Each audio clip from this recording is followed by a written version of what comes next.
জীব কৃষ্ণের নিত্য দাস, কিন্তু এটা আমরা উপলব্ধি করতে পারি না। এই যে সত্য অহংকার, যে অহংকার করে বলবো হ্যাঁ আমি কৃষ্ণের নিত্য দাস, এইটা আমরা উপলব্ধি করতে পারি না, যার জন্য আমাদের হৃদয়ে তখন মিথ্যা অহংকার আসে, স্বরূপ ভ্রম, আমরা ভুলে যাই আমাদের প্রকৃত পরিচয় কি, স্থিতি। আমরা মোহগ্রস্ত হয়ে পড়ি এবং মায়াগ্রস্ত হয়ে পড়ি।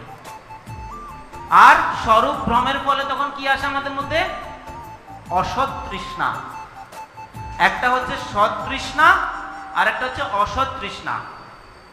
সৎ তৃষ্ণা কি না, ভগবানের সেবা, ভক্তের সেবা, বৈষ্ণব সেবা, সাধারণ জীবের প্রতি সেবা, এটা হচ্ছে সৎ তৃষ্ণা।